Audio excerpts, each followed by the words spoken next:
condiciones supuestas para ser parte de una campaña electoral es tener los fondos, los recursos necesarios para enfrentar una campaña electoral.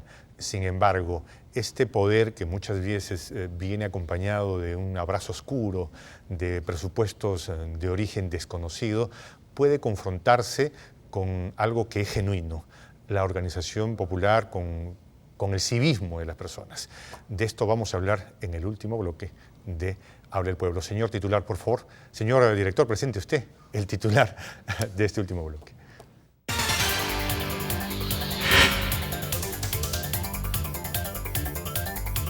A ver, el poder del dinero versus el poder del pueblo. Raúl, por favor, impresión. Creo que esto tiene relación con lo que hemos venido conversando en relación a la incapacidad de los candidatos de tener acceso a los medios de comunicación.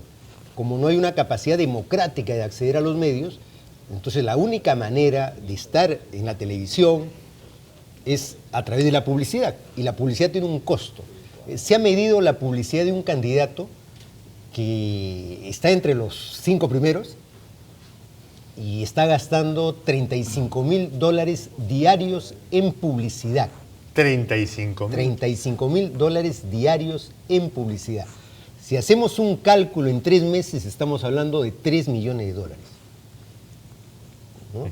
$3 millones, o sea, más de 10 millones de soles, que se calcula va a costar la campaña de uno de los candidatos favoritos. Que solo es un factor de su ecuación, porque probablemente hay que organizar mítines. Claro, o sea, estamos hablando de un presupuesto básico para estar mínimo en las encuestas, para estar punteando las elecciones. Y entonces las campañas son costosas. ¿Qué ocurre con aquellos candidatos que tienen brillantes propuestas, pero que carecen de esta logística y esos recursos? Entonces no pueden hacer política. ¿Cuál es la alternativa? Alberto, por favor. ¿De dónde sale el dinero? Sería la gran pregunta.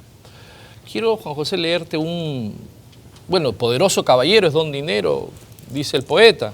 Quiero leerte un adagio muy brevemente de Benjamin Franklin, que decía esto: aquel que opina que el dinero puede hacerlo todo, cabe sospechar con gran fundamento que será capaz de hacer cualquier cosa por dinero.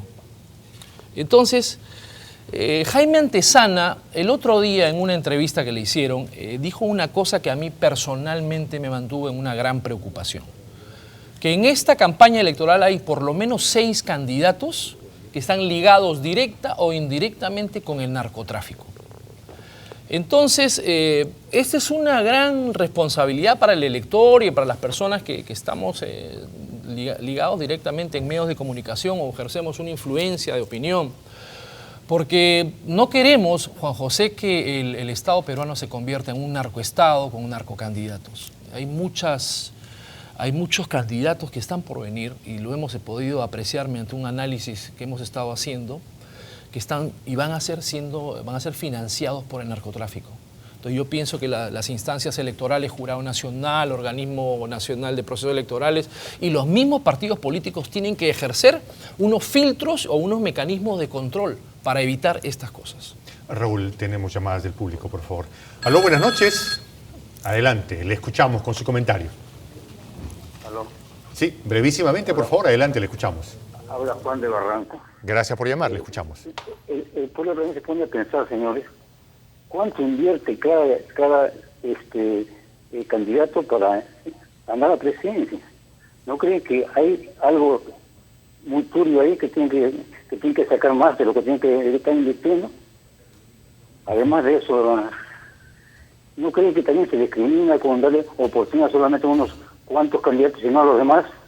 A todo los oyentes, a todo el que tiene que a votar este año en estas elecciones. Claro que sí. Muchas gracias, muchas gracias. Aló, buenas noches. Brevísimamente, adelante, le escuchamos, por favor. Sí, muy buenas noches, ahora el pueblo. Quería comentar un poco, ¿no?, sobre lo que están hablando, porque la verdad, yo siempre escucho hablar de políticos y políticos, pero lo que deberían hablar realmente es de la democracia deliberativa, del señor Jürgen Habermas, porque lo que tiene que hacerse en este momento es empoderar la sociedad civil, ya que la sociedad civil no tiene ni voz ni voto.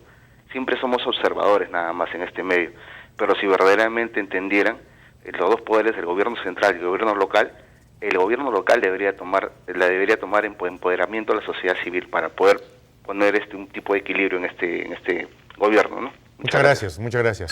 Aló, buenas noches. Esto es Habla el Pueblo. Adelante, le escuchamos. Aló, buenas noches.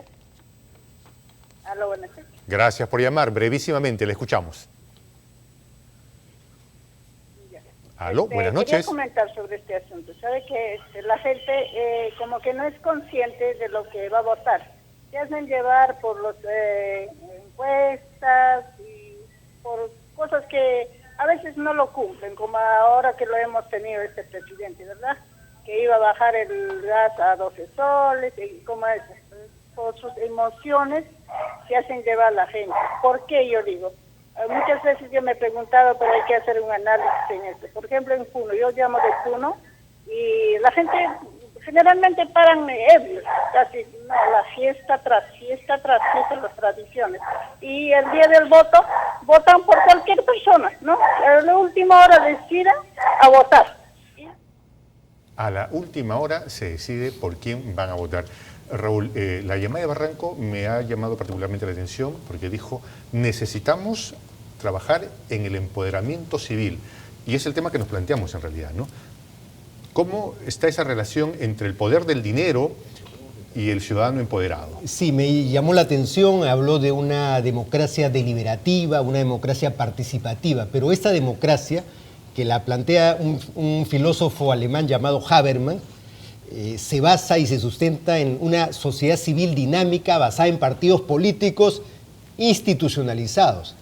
¿Existen partidos políticos en el Perú? ¿Existen organizaciones? ¿Son clubes con caudillos que ellos mismos financian y donde no existe una militancia que delibera, discute y decide? Sino el caudillo decide incluso quiénes van como parlamentarios. Entonces, estamos muy lejos de esa democracia deliberativa donde participa la sociedad porque carecemos de partidos políticos, que es el sustento, partidos políticos democráticos. A la Suiza. Claro, porque es el sustento de la deliberación y participación, donde un militante es un voto y es el que decide cuál es el rumbo ideológico de los partidos. Empoderamiento de la sociedad civil. Loewenstein hablaba también en el derecho constitucional sobre el sistema de partidos debidamente orgánicos e institucionalizados, cosa que no se da en el Perú. Digamos que, como bien decía Andrés Tausen, hay grupos que son confederaciones de independientes, clubes que se asocian en torno a una elección particular, a una campaña política, van haciendo alianzas contra natura, alianzas sui generis, como por el caso de Alan García con Lourdes Flores, Susana Villarán entrando con Daniel Urresti en el nacionalismo. Para una gran organización política, ¿no? Es impresionante, digamos, el aspecto ético también, no solamente político, doctrinario, sino ético, porque vemos en este caso para la elección el discurso programático de Susana Villarán ha sido trastocado impresionantemente.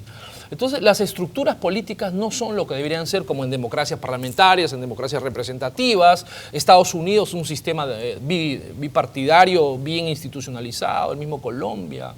Entonces, vemos que la infiltración del narcotráfico, el dinero sucio, la participación inclusive del presidente de la República inmiscuyéndose en temas estrictamente electorales. Entonces, pienso que tiene que haber una reforma electoral definitivamente, Juan José. Empoderamiento civil significa también la participación activa de los ciudadanos en los procesos. Y sobre esto me llama la atención, por ejemplo, el caso de los espartanos que convoca a Ricardo Belmont y le dice: yo no voy a poder hacer solo esta campaña, necesito que tú te compres también el pleito. Entonces, han surgido ciudadanos que con su propio recurso han impreso su banderola, la han puesto frente a su casa y dicen: este es lo mío, me empodero, no espero que alguien tome una decisión por mí, yo decido. Me llamó la atención un señor que él mismo dibujó su arbolito y lo puso. Entonces, estamos hablando de un proceso que podría, digamos, dar el cimiento a eso. Claro, ese es un proceso democrático sano, ¿no? Donde la deliberación se da en las bases, en las familias, en los barrios y empiezan a construir una organización o una voluntad política. Yo creo que los grandes movimientos políticos se han construido así. Es por eso que creo que es correcto. Miren, hay un modelo hoy día de organizar mítines. Hay un modelo copiado de Europa. Reúnese un pequeño espacio a 500 personas y con 20 cámaras haces aparecer que es un gran meeting, una gran festividad y lo proyectas de manera millonaria. Esa no es democracia deliberativa, esa es participación manipulada. La democracia en el Perú se ha formado cuando se hacían los mítines en el Campo de Marte, en la Plaza San Martín, en la Plaza Mancocapa, porque se medían las fuerzas quién canalizaba la adhesión popular. Hoy día vemos que hay personas que solamente salen en televisión. Democracia de celuloide.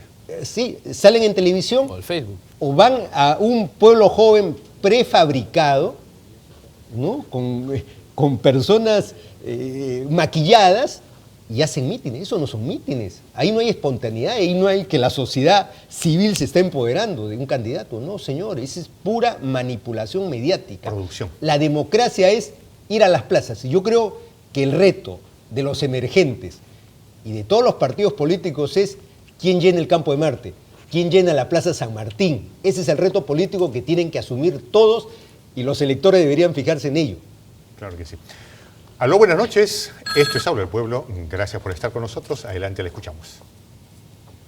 Aló, sí, buenas noches, señor Castillo. Gracias por llamar. Le escuchamos, por favor. Sí, mire, en el momento justamente acabo de escuchar a uno de los integrantes de la mesa que hablando sobre, digamos, el monto, ¿no? los recursos que obtienen estos partidos, ¿no? Prácticamente todos son de derecha, pero acá hay una curiosidad que en realidad a nosotros nos sorprende mucho. Mire, para mí, mi concepto, ¿no?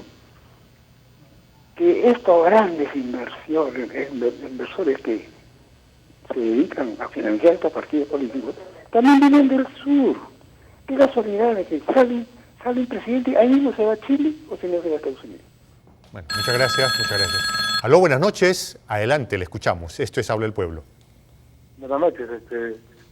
En cuanto a sus reuniones, estamos viendo las políticas que hoy en día, estamos viendo muchas mentiras de los candidatos que han pasado. Y quisiéramos que nosotros este año 2016, en abril, que sea un candidato honesto al pueblo y a la gente y a su trabajo que puede hacer esta campaña. Porque ya estamos cansados de las mentiras de Alan García, Fujimori, Toledo, Ollanta, que nos dejó más de una cosa que de no creer uno que cuando hemos visto su campaña. Y nosotros estamos indignados de la gente, que son tantos gente preparada que no hacen nada y nos dejan así, gente pobre. Nosotros somos gente pobre. Yo soy de San Martín, pero vivo aquí en Ancón, visito Ancón, misma. Muchas gracias, muchas gracias. Aló, buenas noches. Gracias por llamar. Adelante, le escuchamos. Sí, buenas noches. Mi apellido es Penis, lo llamo desde Chacarí del Estanque, Surco.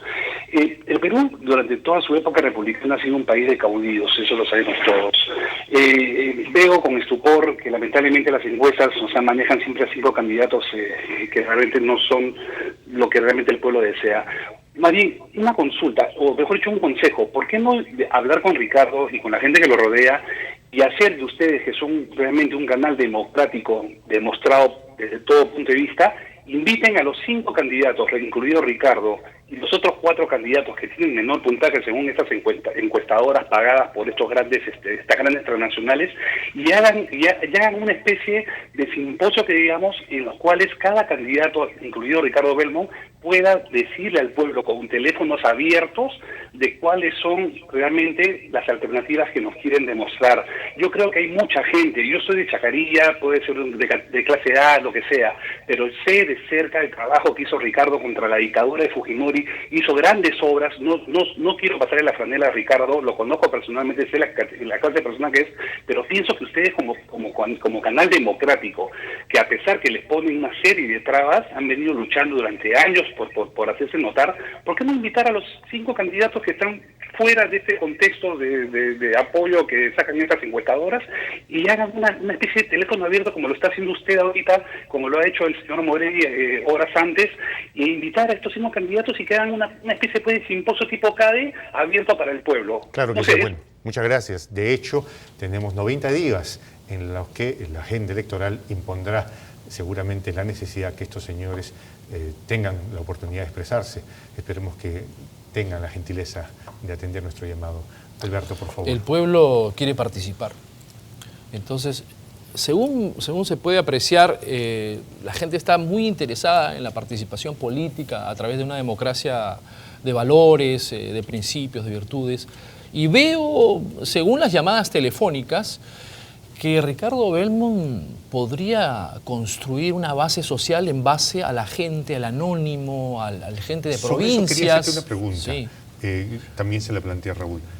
El empoderamiento social, digamos, del hombre de a pie, ¿sí? Que podría ser un equilibrio al poder económico. Podríamos estar hablando de un momento germen, del momento inicial, cuando Ricardo convoca a los espartanos, a estos ciudadanos que dicen, quiero ser parte de esto, y además entendiendo la condición que Ricardo dijo, yo, para la campaña no hay recursos, así que cada quien verá cómo apoya. Ahí bajan ustedes la página oficial, el banner, y lo imprime y lo pegan usted donde pueda. Y la gente lo está haciendo. Sí. Entonces, estamos hablando del inicio de un empoderamiento de la sociedad civil. ¿Qué opinas tú, Alberto? La gente, Juan José, está cansada de los mismos candidatos presidenciales de siempre. Alan García tiene el rechazo popular, según encuestas, bueno, volvemos al tema encuestas, de un 69%. Keiko Fujimori un rechazo del 60% como candidatos. Y así el tercero, el cuarto y el quinto también. Hay un alto rechazo. Entonces, estas condiciones políticamente están dadas para la aparición, vuelvo a reiterar, de un outsider que podría ser eventualmente Ricardo Belmont.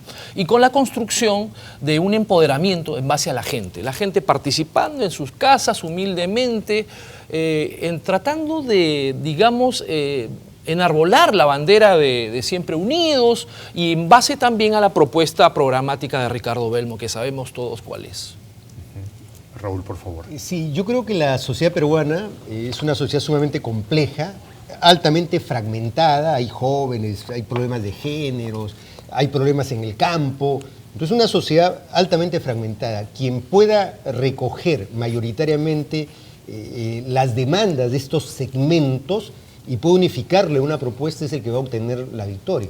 No es una sociedad homogénea, es una sociedad muy diversa, es pluricultural. Es pluricultural, plurilingüística. Raúl, hay sectores modernos que tú la ves difícil, que tú dices, difícil, ¿no? hay gente buena, pero como que la mayoría... No la veo difícil, lo que creo es que nos falta un diagnóstico correcto, porque hablar de pueblo en general es que creer que existe una unidad, uno solo, y no es así, pues el Perú en las últimas elecciones... Pero hay cifras sensibles que son comunes en todos. La gente está harta de la corrupción, la gente no quiere ya más de lo mismo. Podemos ser muy distintos. Hay elementos proactivos muy importantes, ¿no? Yo creo que ahí está la base, ¿no? Que tienen diversos tipos de demandas. Yo creo que el candidato que sepa fundir esas demandas en un único discurso es el que va a obtener esta mayoría. Somos bien distintos, pero tenemos fibras que nos unen. Así es. Bien comunes. El tema de la seguridad, por ejemplo. O sea, no importa si eres de Chacarilla, como dice el señor, eres de Huancayo, de la selva, el tema está allí. Y es una geografía bien complicada, porque el elector del norte no piensa necesariamente el de la selva o el del sur. Entonces, el voto del norte y el voto del sur no son iguales. Exactamente. Sociológicamente. Así es. Pero le ponen los mismos motores también. Ponen el tema de la seguridad, por ejemplo. Énfasis, claro, por supuesto. Ese es un tema nacional. Antropológicamente también no son iguales. Pero al que está afectando más es al sector donde está más desarrollado. O sea, el que tiene una bodega, el que tiene una peluquería. Empresa. ¿No? Entonces, aquel que es desempleado, que puede estar en el sur, eso está minimizado. Pero en los sectores avanzados es agudo el tema y la demanda. ¿Y dónde hay mayor capacidad de empoderamiento? Podría ser en la gente de provincias. La gente de provincias es muy dada a participar en política y a dar un voto relativamente escondido, que no se refleja necesariamente en las encuestas, Juan José. Hay gente del Ande que nunca ha sido encuestada, pero es un voto cautivo, digamos, es un voto escondido, que siempre va a determinar una elección. No se logra encuestar gente del Ande, gente de la provincia, gente de la montaña. Muy difícil. Nunca ha llegado una encuesta ahí. Pero hay un votante que expresa el otro país, que expresa la provincia, que expresa la no descentralización del país. Y entonces allí los candidatos tienen que incorporar ese discurso, que es potente en el sur, es potente en los Andes. O sea, hay un descontento contra el centralismo, que lo expresa Lima. Y muchos de los candidatos, o la mayoría de los candidatos son limeños. ¿no? Y eso también expresa un modelo de centralismo que hay que superar. Es por eso que hay un voto a veces amargo, un voto de protesta en la provincia, en el sur, en Cusco, en Puno. El voto anti. El voto anti. ¿Cómo percibes eso? Sociológicamente las personas no votan ni por plan de gobierno en los últimos años, tampoco por partidos políticos, sino votan por el candidato presidencial. Reúne ciertamente una serie de características, el carisma, el buen discurso, la honestidad reflejada en su rostro, una serie de situaciones. Entonces, digamos, a nivel nacional puede darse este factor de aglutinamiento en base a determinado candidato, pero habría que verlo porque recién estamos, faltan 90 días y están saliendo los candidatos, están dándose a conocer a pesar de sus múltiples falencias económicas, el caso de Belmo, el caso del mismo Hilario. Hay un candidato en las encuestas que recién está apareciendo, Julio Guzmán, que dicen que es el rey del Facebook. Entonces es sociológica y antropológicamente también es un estudio para analizar. Claro. Pareciera que entre los 5, Raúl, la guerra será corta, sangrienta y al final podría ser que no quede títere con cabeza. Sí, yo creo que se va a ensanchar el espacio, ¿no? Inevitablemente se va a ensanchar el candidato que tú mencionabas. Por ejemplo, para mí una sorpresa ayer a Julio Guzmán. Lo conocí porque hubieron electores que empezaron a votar por él, electores concretos. Entonces yo sabía que es el ganador en la red. Votantes jóvenes, correcto, pero no se le había visto con el pueblo y salió tercero en esta encuesta. Entonces creo que eso es un elemento a identificar y decir, oye, yo no conozco a Julio Guzmán, pero quiero conocerlo, pues, porque quiero saber qué está proponiendo. Y ese es el derecho de todos los peruanos. Parece que los Belmont Anderson también estarán en la contienda, porque finalmente se le ha relacionado mucho a este candidato con el hombre más rico del Perú, sí, ¿no? Entre otras he escuchado... variables. Sin embargo, todo esto nos lleva a un tema muy concreto. Pareciera, la percepción de la sociedad, del hombre a pie, es, a estos 5 que me los quieren vender a la fuerza, no los voy a comprar. Y felizmente tengo otras opciones. Muchos decían, ¿cómo es posible? Vivimos en un país tercermundista, como que tenemos 19 candidatos, 17. Pero al final se entiende como una suerte primaria, ¿no?